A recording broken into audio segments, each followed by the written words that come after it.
Good morning, everybody. How are you doing today? Hope you're having an amazing and blessed day, and I hope you're getting a lot out of these messages. Today, we are going to continue. It is day 3 of our evil series, and we're continuing on Proverbs 8:13. To fear the Lord is to hate evil, which basically says to fear God or to believe in God, trust in God, is to hate evil, and we learn that evil is harm, anything that harms us or harms another. And what does that mean? Well, what does that say? Why do we keep sinning? That is the question for today. Why do we keep sinning when we know it's going to bring harm to us and to others? Well, no one wakes up in the morning and is like, you know what, today I think I'm just going to blow my life up. That sounds like fun. I just think I'm going to wreck everything. No, that's not what happens. But we are all trying to just fulfill desires in our hearts. That's what leads us into sin. That's what leads us into, we have these desires. And a lot of these desires come from God. They truly come from God. God gave us the desire for sex. God gave us the desire for pleasure. God gave us the desire to feel good. Those are God-given desires. The problem is when we try to fulfill those desires in ungodly ways. That's when we have a problem. And what we have to do is realize that these desires that we have are unquenchable. They're unquenchable. No matter how much we have, no matter how much we get, they're going to be unquenchable. And I call them the unquenchable desires of our heart is what leads us to destruction. And that's the problem. If you go to Thanksgiving dinner and you stuff yourself full, no matter what, you're gonna be like, oh my God, I can't eat another bite. And then in a few hours, guess what? You're gonna be hungry again, and it's time to eat.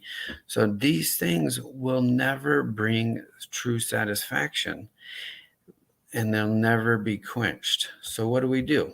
So what do we do with that? Well, if we frame our sin in that way, if we understand that the thing we're doing that we know we shouldn't do is bringing us harm and it will never be quenched, and we can go to Jesus and we can say, Jesus, I need your help. I need your ability, your grace to overcome this.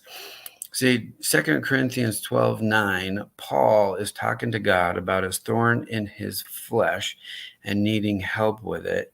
And this has been preached a million different ways, but to the point is that Paul is asking for help, and God's response is, my grace is sufficient for you, for my strength is made perfect in weakness. Now, we read that and we think Jesus is just telling Paul, suck it up. You can handle it. It's fine. You're fine. Oh, he'll never give me more than I can handle. Okay, what it's actually saying is that his grace is more than enough to handle this situation. See, Jesus can handle this. I cannot. Jesus can overcome this. I cannot. It seems simple, but it works. If we go to Jesus and we realize what I'm doing is harming me, what I'm doing will never be quenched, I will never be satisfied from doing this, I can go to Jesus and say, I need your help. I need your help with this. And just start with one. Don't start with all your sins or anything. Just start with one and test it out. See, that's what I want you to do today. I want you to take this, give it to God, take your sin, give it to God, and ask Him for help to overcome the desire. See, it's the desires that lead us into the sin.